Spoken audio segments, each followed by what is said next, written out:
పితా పుత్ర పవిత్రాత్మ నామమున ఆమెన్. క్రీస్తునాథుని యందు మిక్కిలి ప్రియులగు సహోదరి సహోదరులారా, ఈ వాక్య పరిచర్యకి మిమ్మందరినీ ప్రేమతో ఆహ్వానిస్తున్నాను. ప్రభునందు ప్రియులగు దేవుని బిడ్డలారా, ఈ పాస్కా యుద్ధ కాలములో, ఈ శ్రమల కాలములో కథోలిక క్రైస్తవులందరూ కూడా ప్రార్థన, ఉపవాసము, దాన ధర్మాలు అనే సుకృత పుణ్యాల ద్వారా దేవుని దగ్గరగా జీవించటానికి, పవిత్రంగా జీవించటానికి ప్రయత్నం చేస్తూ ఉన్నాం. అయితే క్రైస్తవులలో, కథోలికులలో ఇంకా కొంతమంది దేవుని ఇంకా దగ్గరగా జీవించటానికి, ఈ పాస్కా యుద్ధ కాలాన్ని ఇంకా పవిత్రంగా జీవించాలంటే ఆశతోటి కథోలిక దీక్ష, క్రైస్తవ దీక్ష, తపస్సు కాల దీక్ష అనే దీక్షని, వ్రతాన్ని స్వీకరిస్తున్నారు.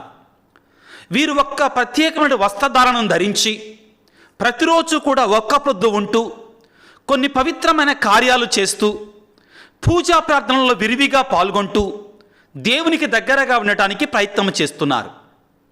ఈరోజు మనం తెలుసుకోబోయేటువంటి అంశం ఏమిటి అంటే, ఈ దీక్షకి, ఈ వ్రతానికి, ఈ పాస్కా యుద్ధ కాల, శ్రమల కాల దీక్షకి బైబిలు ఆధారాలు ఉన్నాయా? బైబిల్లో ఇటువంటి దీక్షలు, ఇటువంటి వ్రతాలు అనేటువంటి ఉన్నాయా అనే అంశాన్ని కూలంకుశంగా తెలుసుకోవటానికి ప్రయత్నం చేద్దాం. ముందుగా చిన్న వాక్యాన్ని చదువుకుందాం. అపోస్తుల కార్యాలు 18వ అధ్యాయము 18వ వచనము. పౌలు మరికొంతకాలము కొరింథులో గడిపిన పిదప అతడ సోదరులను వీడ్కొని ప్రిస్సిల్లా, అక్వీలలతో ఓడనెక్కి సిరియాకు పయనించెను. ప్రయాణమునకు ముందు కేంక్రియలో చేసుకున్న మ్రొక్కుబడి ప్రకారము తలక్షవరము చేయించుకొనెను. క్రీస్తునందు మిక్కిలి ప్రియులకు దేవుని బిడ్డలారా, పౌలు గారి జీవితంలో ఒక సంఘటన మీ ముందుంచుతున్నాను. ఏమిటి అది? ఎక్కడది? ఆయన కొరింథులో వేద ప్రచారాన్ని ముగించుకున్న తర్వాత ఆయన సిరియాకు ప్రయాణమై వెళ్ళారు. ఆ ప్రయాణానికి ముందు కేంక్రియ అనే ప్రదేశంలో పౌలు గారు స్వయంగా ఒక మొక్కుబడి చేసుకున్నారు, ఒక దీక్షను పూనుకున్నారు. ఏమిటి? నేను దేవునికి తల వెంట్రుకలు ఇస్తాను. ఇది గుండుకిచ్చుకున్నారా, లేక కత్తెర సగరం చేపించుకున్నారా? దాని గురించి మనం నిదానంగా తెలుసుకుందాం.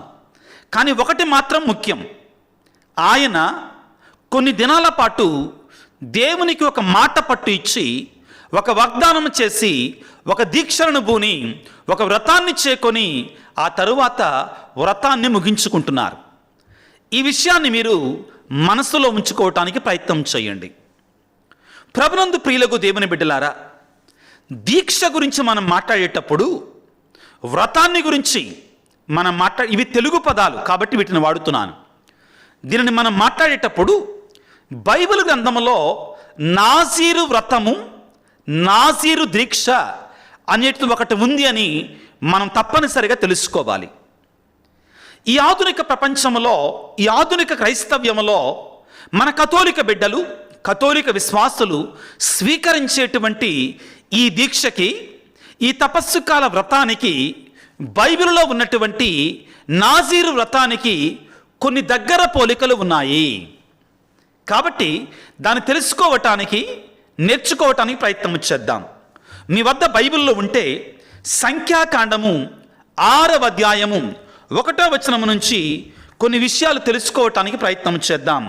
ముందుగా నాజీరు వ్రతం అంటే ఏంటి అని తెలుసుకొని, ఆ తరువాత నాజీరు వ్రతంలోనికి, అదేవిధంగా ఇప్పుడు ఉన్నటువంటి క్రైస్తవులు తీసుకుంటున్నట్టు తపస్సు కాల దీక్షకి ఉన్నటువంటి ఆ యొక్క సారూప్యతలు, పోలికలు ఏంటి తెలుసుకోవటానికి ప్రయత్నం చేద్దాం. సంఖ్యాకాండము 6వ అధ్యాయము 1వ వచనం నుంచి చదువుతున్నాను. ఏమని ఉంది? యావే మోషేతో, అంటే దేవుడే స్వయంగా మోషేతో చెప్తున్నాడు. ఇందులో ఇక వేరే రెండవది లేదండి. దేవుడే స్వయంగా మోషే ప్రవక్తతో చెప్తున్నాడు. ఇశ్రాయేలు ప్రజలతో ఇట్లు చెప్పుము, నాజీరు వ్రతము పట్టి తమ జీవితమును యావేకు సమర్పించుకోగోరిన వాడు ద్రాక్ష సారాయమును, ఘాటైన మద్యమును, ద్రాక్ష పండ్ల రసమును సేవింపరాదు. ద్రాక్ష పండ్లను పచ్చివైనను ఎండివైనను భుజింపరాదు. ప్రియులారా, నాజీరు వ్రతము, నాజీరు దీక్ష గురించి మాట్లాడుతుంది ఈ సంఖ్యాకాండము 6వ అధ్యాయం. ప్రియులారా, ఏంటి నాజీరు వ్రతం అంటే? ఈ నాజీరు వ్రతంలో ముఖ్యంగా 3-4 నియమాలు ఉన్నాయి. వాటిలో మొదటిది ఏమిటి అంటే, అన్నిటికంటే ముఖ్యమైనటువంటిది ఏమిటి అంటే, ద్రాక్ష సారాయాన్ని స్వీకరించకూడదు, ద్రాక్ష రసాన్ని తాగకూడదు. అదేవిధంగా ద్రాక్షకు సంబంధించింది ఏది కూడా మత్తు పానీయాలు, మత్తు పదార్థాలు అనేటువంటివి వాటిని ముట్టకూడదు. ప్రియులకు దేవుని బిడ్డలారా, రెండవది ఏమిటి దీనిలో ఉన్నట్టు భాగంలో, సంఖ్యాకాండము 6వ అధ్యాయం 5వ వచనాన్ని చదువుకుందాం. వ్రతమును పాటించినన్నాళ్ళు మంగళి కత్తి అతని తల వెంట్రుకలు తాకరాదు, జుట్టుని కత్తిరించుకోకూడదు. నాజీరు వ్రతాన్ని స్వీకరించినటువంటి వాడు జుట్టు కత్తిరించుకోకూడదు. అతడు యావేకు సమర్పితుడైన నాళ్ళు నాజీరు వ్రతమునకు బద్ధుడై ఉన్నాడు కావున తన తల వెంట్రుకలను స్వేచ్ఛగా పెరగనీయవలను. తల వెంట్రుకలు కత్తిరించకూడదు. రెండవ ముఖ్యమైనటువంటి నియమం ప్రియులారా. ఇక మూడవది, సంఖ్యాకాండము 6వ అధ్యాయము 6 నుంచి 7 వచనాలు చదువుకుందాం. వ్రతమును పాటించినన్నాళ్ళు శవము దగ్గరకు వెళ్ళకూడదు. ఎక్కడికి వెళ్ళకూడదు? శవం దగ్గరికి వెళ్ళకూడదు. తల్లి తండ్రి, సోదరి సోదరుడు మొదలైన దగ్గరి చుట్టాలు చనిపోయినను శవమును తాకరాదు. అతడు యావేకు తనను తాను సమర్పించుకొనెను అనుటకు తన తల వెంట్రుకల నిదర్శనము.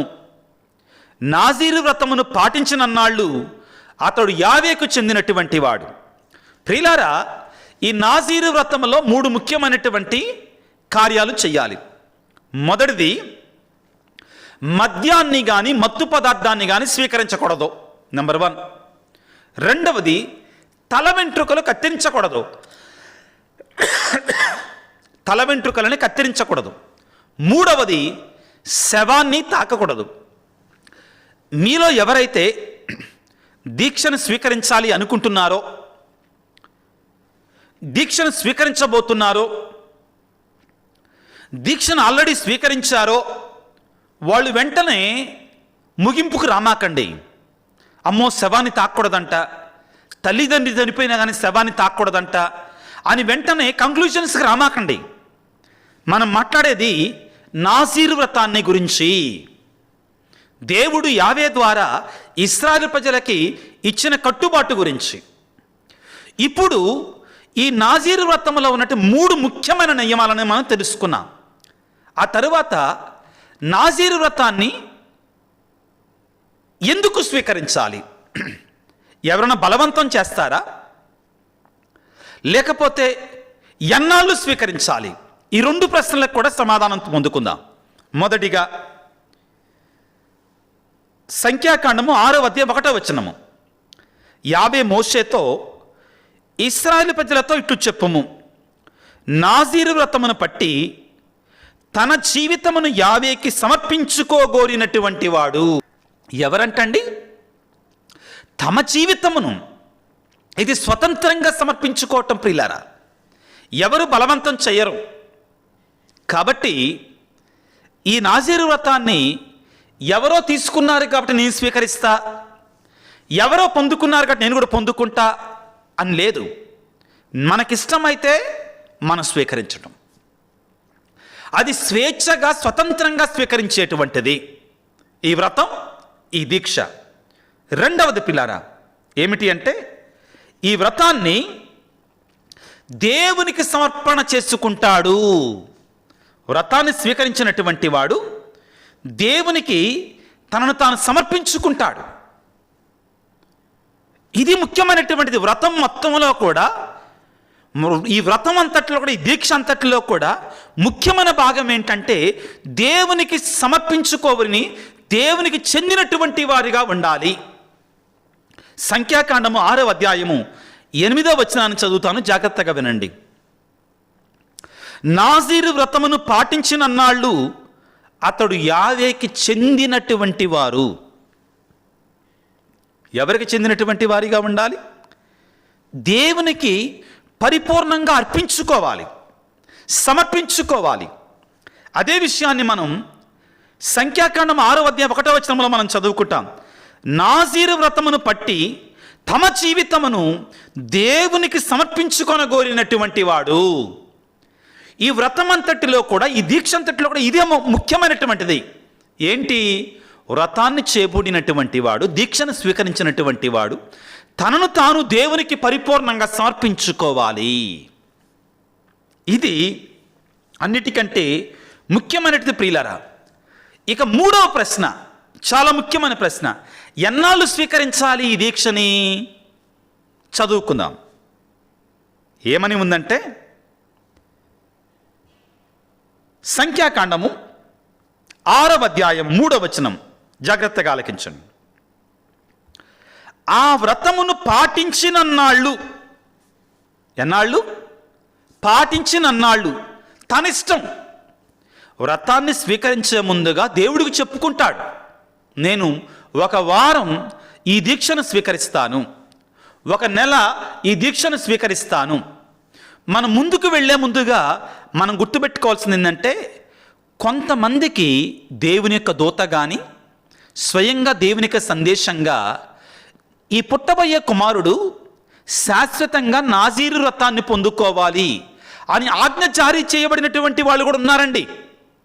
వాళ్ళ గురించి మనం తెలుసుకుందాం. కానీ నా అంతట నేనుగా స్వచ్ఛందంగా దీక్షను స్వీకరించాలంటే ఎన్నాళ్ళు స్వీకరించాలి అనేటువంటిది, నాజీరు వ్రతాన్ని గురించి మాట్లాడుతున్నా, అది స్వీకరించినటువంటి వాడి మీద ఆధారపడి ఉంటుంది. ఎవరు కూడా దానిని బలవంతం చేయరు. 12వ వచనాన్ని ఒకసారి చదువుతాను, వినండి. అంతా సంఖ్యాకాండం 6వ అధ్యాయంలో చదువుకోండి ప్రియులారా. అతడు నాజీరు వ్రతమును పాటింపదలచినన్నాళ్ళు, చాలా ముఖ్యమైన మాట ఇది.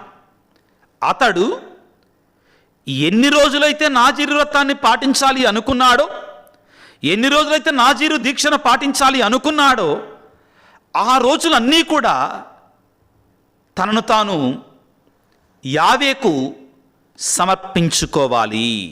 జాగ్రత్తగా వినండి, మరొకసారి చదువుతాను. అతడు నాజీరు వ్రతమును పాటింపదలుచుకుని అన్నాళ్ళు తనను తాను యావే దేవునికి సమర్పించుకోవాలి. ప్రియులకు దేవుని బిడ్డలారా, 3 వాక్యాలు మీకు చూపించాను.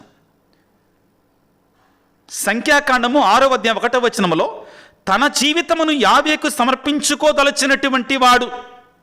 ఎన్నాళ్ళు సమర్పించుకోవాలంటే అన్నాళ్ళు. 4వ వచనములో ఆ వ్రతమును పాటించిన నాళ్ళు, అతనిష్టం ఎన్నాళ్ళు. 12వ వచనంలో అతను నాజీరు వ్రతమును పాటించదలుచుకున్న నాళ్ళు. ఎన్నాళ్ళు పాటిస్తాడు అనేటిది వారం రోజుల, నెల రోజుల, 2 నెలల, 1 సంవత్సరమా, 2 సంవత్సరాల, 3 సంవత్సరాల, అది అతని ఇష్టం. ఒకటి మాత్రం ముఖ్యం. ఏమిటి? అతడు దేవునికి చెందినటువంటి వాడిగా ఉండాలి, దేవునికి అర్పించుకొని జీవించాలి. అదేవిధంగా చదువుకున్నట్లుగా 3 ముఖ్యమైన నియమాలని తప్పనిసరిగా విధిగా పాటించాలి. ఏంటి ఆ నియమాలు? తల వెంట్రుకలు కత్తిరించుకోకూడదు, మద్యపానం, మత్తు పానీయాలు స్వీకరించకూడదు, మరణించినట్టు కళేబరాన్ని వాళ్ళు బంధువులైనా మిత్రులైనా ఎవరినైనా కానీ తాకూడదు. ఇవి పాత నిబంధన గ్రంథములో ఉన్నట్టు నాజీరు వ్రతం యొక్క నియమాలు, సిద్ధాంతాలు. పిల్లారా, వాక్యాన్ని ఆలకిస్తున్నటువంటి వారు అప్పుడే ముందుకు దూకి అది పాత నిబంధన కదా అనద్దు. వాక్యాన్ని నేను ముగించలా. ఎందుకు ఇది చెప్తున్నానంటే, ఈ వాక్యాన్ని ముందే ఒకసారి చెప్పాను. అయినా కానీ చాలామంది ప్రశ్నిస్తున్నారు, ఫాదర్ గారండి దీక్ష గురించి బైబిల్లో ఉందా? చూద్దాం ఏం చెప్తుంది వాక్యం. ఇక ఇప్పుడు ముఖ్యమైన విషయానికి మనం వస్తున్నాం. దీక్ష ఎన్నాళ్ళు స్వీకరించాలి అంటే మన వాక్యంలో చదువుకున్న 2 రకాల దీక్షలు ఉన్నాయి ఇందులో. ఒకటి, పుట్టినప్పటి నుంచి చనిపోయే వరకు కూడా జీవితకాలపు దీక్షను స్వీకరించినటువంటి వారు ఉన్నారు, నాజీరు వ్రతాన్ని. ఉదాహరణకి మీకు చెప్తున్నాను వినండి. సంసోను పాత నిబంధన గ్రంథం న్యాయాధిపతుల గ్రంథంలో, సమూయేలు ప్రవక్త నూతన నిబంధనకు వస్తున్నాను ఇప్పుడు, బాప్తిస్మ యోహాను, వీరు ముగ్గురు కూడా జీవితకాలం ఈ నాజీరు వ్రతాన్ని స్వీకరించినటువంటి వారు. కొన్ని దినాల పాటు దీక్షను స్వీకరించినటువంటి వారు కోకొల్లలో ఉన్నారు. వాళ్ళల్లో ప్రధానమైన వ్యక్తి నూతన నిబంధన పౌలు గారు. తెలుసుకుందాం వారి గురించి ప్రియులారా. దీక్షను స్వీకరించినటువంటి వాళ్ళలో పార్షియల్ అంటే కొన్ని దినాల పాటు ఈ దీక్షను స్వీకరించినటువంటి వారిలో ఒకరు పరిశుద్ధుడైన అపోస్తులైన పౌలు గారు ప్రియులారా. ఆశ్చర్యం. వాక్యాన్ని చదువుకుందాం ఇప్పుడు. న్యాయాధిపతుల గ్రంథము 13వ అధ్యాయము 4వ వచనాన్ని చదువుకుందాం. దేవుని యొక్క దూత సంసోను యొక్క తల్లికి పిల్లలు కలగనప్పుడు ఆమె పొలములో పనిచేసుకుంటుండగా ఆమె దగ్గరికి వచ్చాడు. సంసోను యొక్క తండ్రి మనోవా అనేటువంటి వ్యక్తి దాను వంశస్థుడు. అతని భార్య, ఎవరి భార్య? ఈ మనోవా భార్య. పిల్లలు లేరు. పొలంలో పనిచేసుకుంటుండగా దేవుని యొక్క దూత వచ్చి ఈ విధంగా చెప్తున్నాడు. 3వ వచనంలో న్యాయాధిపతుల గ్రంథం 13వ అధ్యాయము. ఒకనాడు దేవదూత ఆమెకు ప్రత్యక్షమై, నీవు గొడ్రాలవు, కానీ ఇక గర్భవతి అయి బిడ్డను కందువు. ఇక మీదట జాగ్రత్తగా ఉండుము. ద్రాక్ష సారాయమును గాని ఘాటైన మద్యమును గాని సేవింపరాదు. అశుచికరమైన పదార్థములు ముట్టుకొనకము. నీవు గర్భవతి అయి బిడ్డను కందువు. ఆ శిశువు తల జుట్టు కత్తిరింపరాదు. ఆ బిడ్డడు నీ కడుపున పడినప్పటి నుండి వ్రతతర్పరుడై ఉండును, దీక్షను బూని ఉండును. అతడు ఇశ్రాయేలీయులను ఫిలిష్తీయుల బారి నుండి కాపాడును. ఎవరి గురించి? సంసోను గురించి మాట్లాడుతున్నాడు. 3 ముఖ్యమైన విషయాలు మనకి ఇక్కడ తెలుస్తున్నాయి. ఒకటేంటంటే ఆ బిడ్డ జుట్టు కత్తిరించకూడదు. రెండవది, అతడు వ్రతాన్ని బూని ఉంటాడు. ద్రాక్షాసారాన్ని స్వీకరించకూడదు. ఫిలిష్తీయుల బారి నుంచి అతడు రక్షిస్తాడు ఇజ్రాయెల్ ప్రజలని. ప్రియులారా, ఆ తరువాత మనం సంసోను యొక్క జీవితాన్ని మనం చూస్తాం. ఆయన వ్రతాన్ని కోల్పోతాడు, జుట్టు కత్తిరిస్తాడు, డెలీలా యొక్క వలలో పడి కామములో పడిపోయాడు, జుట్టు కత్తిరిస్తాడు. చేయకూడదు అది. దీక్షను బూనినటువంటి వాడు, నాజీరు వ్రతాన్ని బూనినటువంటి వాడు. ఇక రెండో వ్యక్తి దగ్గరికి వద్దాం ప్రియులారా. అతని పేరు సమూయేలు ప్రవక్త. ఈ సమూయేలు ప్రవక్త గురించి తన తల్లి వాగ్దానం చేసుకుంది దేవుడికి. ఏమని? అయ్యా, నాకు కుమారుణ్ణి ఇస్తే ఆ కుమారుణ్ణి నాజీరు వ్రతంలో పెంచుతానయ్యా అని వాగ్దానం చేసుకుంది. వాక్యాన్ని చదువుకుందాం. ఆమె కన్నీరు మున్నీరుగా పిల్లలు లేని సమయంలో అన్నా దేవుని సన్నిధిలో ప్రార్థన చేసింది సమూయేలు తల్లి. సమూయేలు మొదటి గ్రంథము 1వ అధ్యాయము 10-11 వచనాలు చదువుకుందాం. అన్న హృదయ వేదనతో కన్నీరు మున్నీరుగా ఏడ్చుచు ప్రభువుకు ప్రార్థించను. సైన్యములకు అధిపతివైన ప్రభువా, ఈ దాసురాలి బాధను పరికింపము. ఈ దీనురాలిని జ్ఞప్తియందు ఉంచుకొనుము. నాకు ఒక మగబిడ్డను ప్రసాదించుము. ఆ శిశువును ఆమరణాంతము నీకే సమర్పించుదును. మంగలికత్తి అతని తల వెంట్రుకలు తాకదు. ఈ హన్న దేవునికి వాగ్దానం చేస్తుంది, తన కుమారుని ఈ నాజీరు దీక్షలో పెంచుతానని, దేవుడికే సమర్పిస్తానని. సమూయేలు ప్రవక్త గొప్ప ప్రవక్తగా వెలుగొందాడు. అతను సౌలు రాజును అభిషేకించాడు, దావీదు రాజును అభిషేకించాడు, మహా గొప్ప ప్రవక్త, దేవుని యొక్క సందేశాన్ని ప్రజలకు వినిపించాడు. ఇక మూడో వ్యక్తి ప్రియులారా, నూతన నిబంధన వ్యక్తులు. వారిలో ప్రథమమైనటువంటి వ్యక్తి ఎవరనుకుంటున్నారు? బాప్తిస్మ యోహాను గారు. బాప్తిస్మ యోహాను గారు నాజీరు వ్రతాన్ని పూనాడు. అది దేవుని యొక్క ఆజ్ఞ. ఏమని ఉంటుంది? లూకా సువార్త 1వ అధ్యాయంలో జకరియా దేవుని సన్నిధిలో సేవ చేస్తూ ఉండగా గబ్రియేలు దూత అతనికి దర్శనమిచ్చి, నీ భార్య గర్భవతి అగును, ఆమె ఒక కుమారుని కంటుంది అని చెప్పి ఈ విధంగా అంటారు. ప్రభువు దృష్టిలో అతడు గొప్పవాడగును, ద్రాక్ష రసమును గాని మద్యమును గాని పానము చేయడు, తల్లి గర్భముననే పవిత్రాత్మతో నింపబడును. చూడండి పిల్లారా, కాబట్టి దీన్ని బట్టి మనం అర్థం చేసుకోవాల్సింది ఏంటంటే, బాప్తిస్మ యోహాను జీవిత కాలపు నాజీరు వ్రతాన్ని పూనినటువంటి వ్యక్తిగా మనం గుర్తించాలి. తప్పనిసరిగా దీన్ని మనం గుర్తుపెట్టుకోవాలి. రెండు ముఖ్యమైన నియమాలు ప్రియులారా. ఏంటంటే, జుట్టు కత్తిరించకూడదు, ద్రాక్షరసాన్ని స్వీకరించకూడదు. ఈ రెండిట్లో ఏది కనపడ్డా కానీ బావు పుట్టబోయేటప్పుడు దేవదత్తలు చెప్పినప్పుడు వ్రతాన్ని బూనినట్టే. ఇక శవం దగ్గరికి వెళ్ళకూడదు, అది వేరు. ఇప్పుడు మనం అసలైన విషయానికి వస్తున్నాం పిల్లారా. పౌలు గారు జీవితాన్ని ధ్యానం చేద్దాం. అపోస్తుల కార్యాలు 18వ అధ్యాయం 18వ వచనం గుర్తుపెట్టుకోవడానికి సులువుగా ఉంటుంది. పౌలు మరికొంత కాలము కొరింథులో గడిపిన పిదప అచ్చటి సోదరులకు విడుకోలు పలికి ప్రిసిల్లా అక్వీలాలతో ఓడనెక్కి సిరియాకు పయనించను. ప్రయాణమునకు ముందు కేంక్రియాలో చేసుకున్న మొక్కుబడి ప్రకారము తలక్షవరము చేయించుకొనెను. ప్రియులారా, ఇక్కడ మొక్కుబడి అంటే ఖచ్చితంగా ఇది ఒక వ్రతం, ఇది ఒక దీక్ష. ఆయన ఉద్దేశం ఏంటి, తలంపు ఏంటి, దేనికి స్వీకరించాడు మనకు తెలియదు. కానీ ఒకటి మాత్రం మనం గుర్తుపెట్టుకోవాలి, కొండబద్దలు కొట్టినట్లుగా చెప్పాలి. ఏంటి అది? పౌలు గారు తాను దేవునికి ఒక వ్రతాన్ని చేసుకున్నాడు, ఒక ప్రమాణం చేసుకున్నాడు, ఒక దీక్ష పూనాడు. ఆ దీక్ష ప్రకారం తాను ఇదిగో తలని గీకించుకుంటున్నాడు.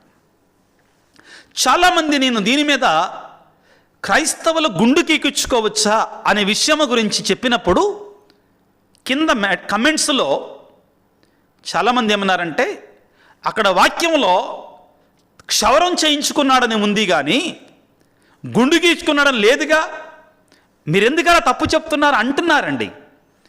జాగ్రత్తగా ఆలకించండి. యూదుడు అనేటువంటి వాడు క్షవరం చేయించుకోడు. చేయించుకుంటే వ్రతం ప్రకారం, ముఖ్యంగా వ్రతాన్ని పూనినటువంటి వాడు బైబిల్ మొత్తంలో కూడా నేను చెప్తున్నానండి, అతను గుండె గిగించుకోవాలి. కాకపోతే ఇక్కడ గ్రీకు భాషలో వాడినటువంటి ఒక పదాన్ని మీకు వినిపిస్తాను పిల్లారా. మూలం నుంచి నేను మాట్లాడుతున్నాను, తర్జుమా చేయటం కాదు. మూలం ఏ భాషలో అయితే బైబిల్ రాయబడిందో ఆ భాషలో వాడినటువంటి పదం. పౌలు గారు ఏం చేయించుకున్నారు? కెయిరమెనోస్ అంటే అతను తల మీద వెంట్రుకలు తీయించుకొనెను. టాన్షర్డ్ అంటే తెలుగులో ఎలా ఉంటుందంటే అది గుండు గీకిచ్చుకొనెను. అక్కడ ఆ పదం రాయటం అంత శుద్ధంగా ఉండదు కాబట్టి అక్కడ రాయాలి అంతే.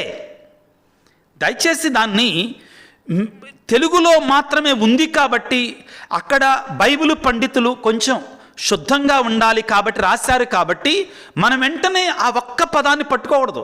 కానీ మీకు అందరికీ నేను క్లియర్గా చెప్తున్నాను, మూల భాష నుండి అక్కడ వాడిన పదం ఏంటంటే, పౌలు గారు ఏం చేసుకున్నారు తల మీద అంటే కెయిరమెనోస్ అంటే హీ టాన్షర్డ్ హిస్ హెడ్ అంటే గుండుకి గిచ్చుకున్నాడు. తెలుసుకోండి దయచేసి, పౌలు గారు క్లియర్గా గుండె గిచ్చుకున్నాడు. ఇంకొక ఆధారం ఏంటంటే, యూదుల సంప్రదాయం ప్రకారం ఒక దీక్షను పూనిన తర్వాత, ఒక వ్రతమైన తర్వాత గుండు మాత్రమే గిగించుకుంటారు కానీ 2 ఎంటికలు 3 ఎంటికలు కట్ చేసుకోరు. నో, అది లేదండి. ఆ పద్ధతి లేదు యూదుల్లో. ఇక అసలైన విషయానికి వద్దాం. చాలామంది కమెంట్స్లో ఏమని పెట్టారంటే, పౌలు గారు ఆ దీక్షను స్వీకరించింది ఆయన యేసుప్రభుని తెలియక ముందు, యేసుప్రభుని తెలుసుకోక ముందు, ఆయన అపోస్తలుడిగా మారక ముందు అంటున్నారు. ఎలా మాట్లాడగలరండి అంత సులువుగా? మనం నోటికి ఎలా వస్తే అలా మాట్లాడవచ్చా? వాక్యాన్ని తప్పు కదా. ఏమని ఉంది అక్కడ? వాక్యాన్ని చదువుతాను, వినండి జాగ్రత్తగా. పౌలు మరికొంతకాలము కొరింథులో గడిపిన పెదప అచ్చటి సోదరులను వీడ్కొని ప్రిసిల్లా అక్విలాలతో ఓడనికి సిరియాకు పయనించను. ఇప్పుడు వినండి జాగ్రత్తగా.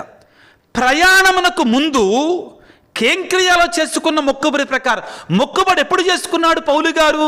ఆ ప్రయాణానికి ముందు చేసుకున్నారు. ఆయన యూదుడిగా ఉన్నప్పుడు చేసుకోలా. నేను కొంచెం గట్టిగా మాట్లాడుతున్నా, ఎందుకంటే తెలిసినటువంటి వారు నా కమెంట్స్ పెట్టి ఆయన క్రైస్తవుడగా మారక ముందు తీసుకున్నాడు ఈ దీక్షను అంటే నేను ఒప్పుకుంటా. కానీ అక్కడ వాక్యం ఉందే ఏంటి? ఆ ప్రయాణానికి ముందు అది 10 రోజులు, 20 రోజులు, 30 రోజులు బట్టి ఉంటుంది. ఎక్కడి నుంచి? కొరింథు నుంచి వెళుతుండగా కేంక్రియాలో సిరియాకు ప్రయాణమైనప్పుడు ఆ సందర్భంలో ఆయన 10 రోజులకో 20 రోజులకో ఆయనకు వాగ్దానం తీసుకున్నాడు, ఒక దీక్ష తీసుకున్నాడు, ఒక వ్రతాన్ని పూనాడు. ఆ వ్రతం ప్రకారం ఆయన చేరుకున్న తర్వాత ఆయన గుండెకి ఇచ్చుకున్నాడు. ఇది చాలా క్లియర్గా ఉందండి పౌలు గారి గురించి. ఇక్కడ ప్రియులారా, నా అభిప్రాయాన్ని నేను చెప్తున్నాను, వ్యక్తిగత అభిప్రాయం అండి ఇది. మీరు దేవుని దగ్గరికి వెళ్ళి, లేకపోతే గుణదల వెళ్ళి, లేకపోతే వెలంగిని వెళ్ళి గుండు గీకించుకుంటారా గీకించుకోరా, అది మీ వ్యక్తిగతమైనటువంటి అభిప్రాయం, మీ ఇష్టం. మీరు దేవునికి ఏదైనా మొక్కుబడి చేసుకుంటే పౌలు గారి లాగా చేసుకోవడంలో తప్పు మాత్రం లేదు. ఇది నేను చెప్పదలుచుకున్నాను. నా వైపు నుంచి ఒక గురువుగా బైబిల్లో నుంచి చాలా స్పష్టంగా చెప్పేది ఏమిటి అంటే, వ్రతాన్ని స్వీకరించడం తప్పు కాదు, దీక్షను స్వీకరించడం తప్పు కాదు, గుండు చేయించుకోవటం కూడా తప్పు కాదు. ఒకవేళ కొంతమంది మీలో లేదు పౌలు గారు క్షవరాన్ని మాత్రమే చేయించుకున్నాడు తన వ్రతం ప్రకారం అని అంటే, సరే పౌలు గారు అదైనా చేయించుకున్నారుగా, పౌలు గారు ఆ వ్రతమైనా పూనారు కదా, ఆయన వ్రతం ప్రకారం వాగ్దానం ప్రకారం క్షవరమైన చేపించుకున్నాడు కదా, దాన్నైనా అంగీకరించాలి కదా మనం. కాబట్టి ప్రియులారా, పౌలు అంతటి వాడే నా వరకు, నేను నా విశ్వాసం ప్రకారం నాకు నిర్ధారణ గావించబడింది, నేను వాక్యం నుంచి నేర్చుకున్నది ఏంటంటే, పౌలు మహర్షి పరిశుద్ధుడైనటువంటి అపోస్తులుండే పౌలు అంతటి వాడే ఆయన ఇదిగో దేవునికి ఒక మొక్కుబడి చేసుకొని, ఒక దీక్షను బూని, ఒక వ్రతాన్ని బూని, ఆ తరువాత కొన్ని దినాల తర్వాత ఆ వ్రతానికి లోబడి ఆయన క్షవరం చేయించుకున్నాడు, గుండు చేయించుకున్నాడు. నా ప్రకారం గుండు మాత్రమే అవకాశం ఉంది అక్కడ యూదుల ప్రకారం. అదేవిధంగా వ్రతం ప్రకారం, యూదుల సిద్ధాంతం ప్రకారం అక్కడ గుండు చేయించుకున్నాడు. కాబట్టి నేనేమంటానంటే, ప్రియులారా, పౌలు అంతటి వాడే దేవునికి వాగ్దానం చేసుకున్నాడు, మొక్కుబడి చేసుకున్నాడు, దీక్షను స్వీకరించాడు. కాబట్టి దీక్ష స్వీకరించటం మంచిదే. దీక్ష అయిపోయిన తర్వాత దేవునికి తలనీలాలు అర్పించటం మంచిదే. నాకు క్రీస్తు ప్రభువు ఆదర్శం, క్రీస్తు ప్రభు మాదిరి, అపోస్తలుడు ఆదర్శం, అపోస్తలుడు మాదిరి. ప్రియులకు దేవుని బిడ్డలారా, ఇక ఇప్పుడు ప్రియులారా మరొక వాక్యాన్ని చదువుకొని ఆధునిక దీక్షా విధానాన్ని గురించి తెలుసుకోవటానికి ప్రయత్నం చేద్దాం.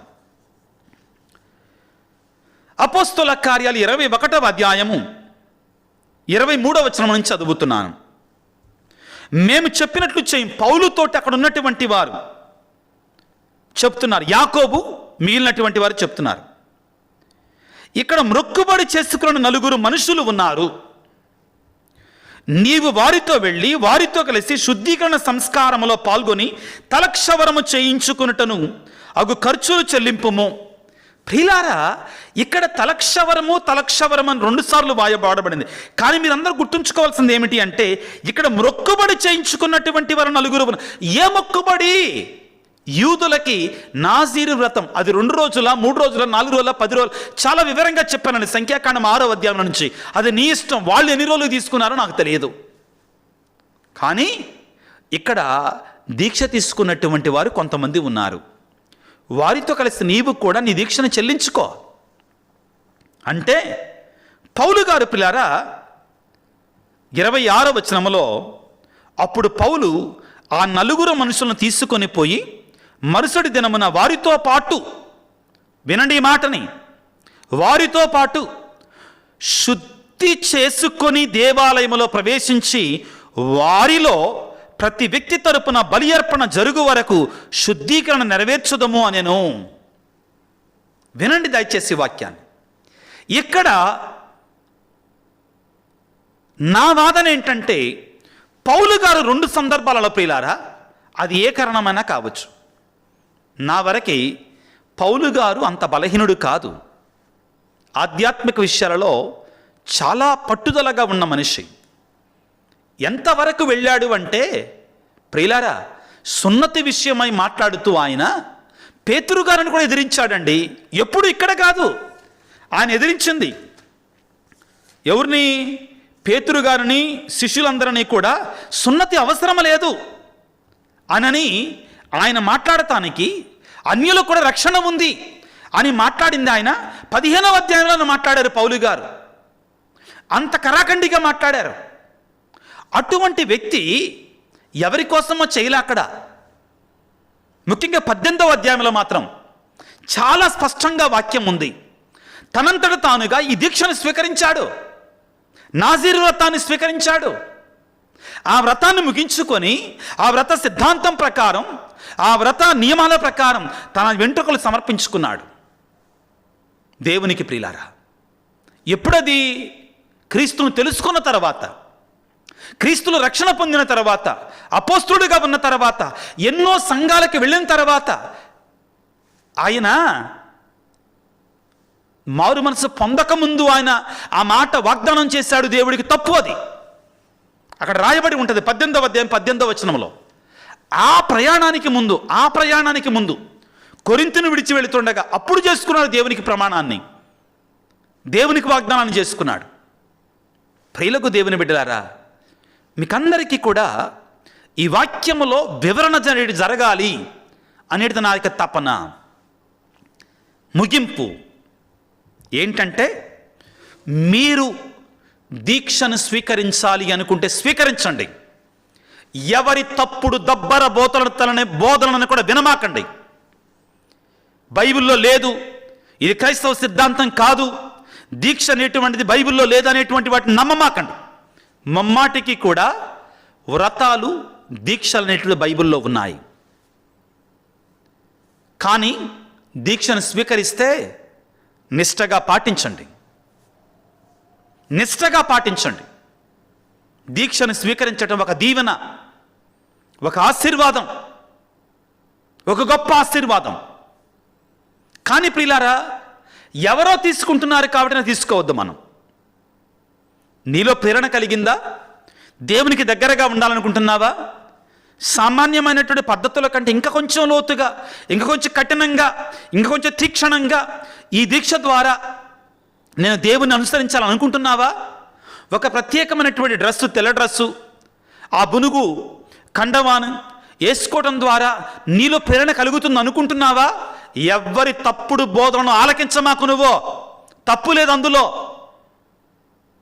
కానీ నేనేమంటున్నానంటే, మీరందరూ తీసుకోవాలని బలవంతం మాత్రం చేయటం లేదు. అది నీకు ప్రేరణ కలగాలి, నీకు ఇష్టం అవ్వాలి, నువ్వు స్వీకరించాలి అనుకుంటే స్వీకరించు. అది బైబిలు ఆధారమైనటువంటిది.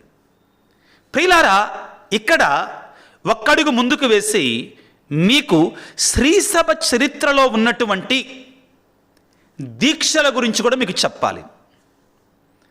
అన్నిటి గురించి చెప్పను కానీ 1-2 గురించి చెప్తానండి.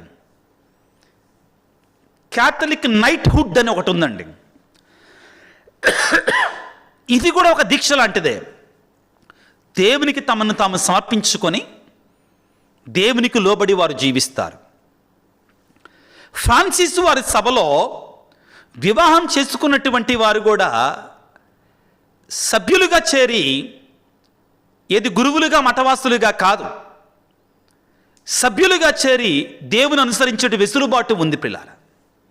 అదేవిధంగా డాన్ బోస్కో వారి సభలో, డాన్ బోస్కో యానిమేటర్స్ అంటారండి, వాళ్ళు కూడా ఆ విధంగా ఒక తృతీయ సభ అన్నట్లుగా ఉండి వారు కూడా ఆ యానిమేటర్లాగా కొనియాడతారు పిల్లారా. ఇది కొత్త ఏం కాదు. కాబట్టి ఈ కథోలిక విశ్వాసంలో క్యాథలిక్ నైట్హుడ్ అనేటి ఒక సిద్ధాంతం ఉంది. దాని గురించి వేరే సమయంలో సందర్భంలో ఇంకా కూలంకుషంగా మీకు వివరించడానికి ప్రయత్నం చేస్తారు పిల్లారా. కాబట్టి మీకు అందరికీ కూడా ముగింపుగా చెప్పేటువంటిది, పాత నిబంధన గ్రంథంలో నూతన నిబంధన గ్రంథంలో ఎంతోమంది నాజీరు వ్రతాన్ని స్వీకరించారు. దానికి కొన్ని మార్పు చేర్పులు చేసి ఇంకా కొన్ని నియమాలను మన పెద్దలు, పరిశుద్ధులు, ఆత్మీయులైనటువంటి వారు క్రైస్తవులకు ఉపయోగకరంగా ఒక పవిత్రమైనటువంటి నియమావళిని ఏర్పాటు చేశారు. ఒక పొద్దు ఉండాలి, ఒక పూట ఉపవాసం ఉండాలి, నేలపై పడుకోవాలి, తెల్లని దుస్తులు ధరించాలి, ప్రతిరోజు పూజలో పాల్గొనాలి, చెడు చూడటం, చెడు చేయటం దాటి జోలికి వెళ్ళకూడదు, ధూమపానము మద్యపానము సేవించకూడదు. అదేవిధంగా పిలుపులో కూడా వినయము, విధేయత కనబడాలి, సచ్చీలత కనబడాలి. ఇవన్నిటిని కూడా చేర్చి మనకి అందించారు.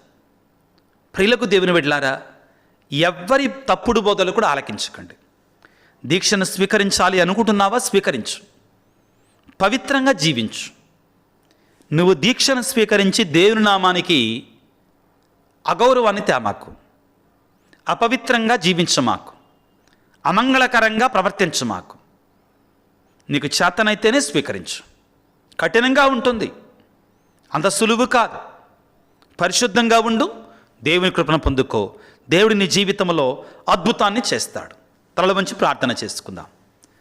సర్వశక్తిమంతుడా, సర్వోన్నతుడా, ప్రేమామయుడా, ఈనాడు కథోలిక విశ్వాసములో ఆధునిక ప్రపంచంలో నడుస్తున్న ఒక చక్కని సంప్రదాయం, దీక్ష, వ్రతం, తపస్సు కాల దీక్ష గురించి సవివరంగా సమూలంగా మాకు తెలియజేస్తున్నందుకు మీకు స్తోత్రాలు తండ్రి. ఎవరైతే ఈ శ్రమల కాలంలో దీక్షను స్వీకరించి నేను లోతుగా తెలుసుకొని నీకు దగ్గరగా అనుసరించడానికి ప్రయత్నం చేస్తున్నారో, దీక్షాపరులైనటువంటి వారందరినీ ప్రత్యేకంగా దీవించండి. వారు స్వీకరించిన దీక్ష వారికి, వారి కుటుంబానికి, క్రైస్తవ సమాజానికి దీవెనకరంగా, ఆశీర్వాదకరంగా ఉండేలాగా దీవించండి. దీక్షను స్వీకరించే బిడ్డలకు వారి నియమాలను పాటించడానికి కావాల్సిన శక్తిని వారికి దయచేయండి. ఆంతరంగిక మార్పును, శారీరకమైనటువంటి మార్పును వాళ్ళు పొందుకునేలాగా వారిని దీవించండి. నీలో అనుభూతిని, నీ యొక్క పరమానందాన్ని పొందుకునేలాగా వారిని ఆశీర్వదించండి. వారి యొక్క దీక్షలో నిలబడి ఉండటానికి కావలసిన పరిశుద్ధాత్మ శక్తిని వారికి దయచేయమని మా నాథుడైన క్రీస్తు ద్వారా వేడుకొనుచున్నాము తండ్రి, ఆమెన్. ప్రభువు మీతో ఉందరుగాక, మీ ఆత్మతో ఉందరుగాక. సర్వశక్తి గల సర్వేశ్వరుడు పిత, పుత్ర, పవిత్రాత్మ మిమ్ము మీ కుటుంబాలను చల్లగా దీవించి ఆశీర్వదించి కాపాడుదురుగాక. God bless you. దేవుడు మిమ్ము దీవించుగాక. ఆమెన్.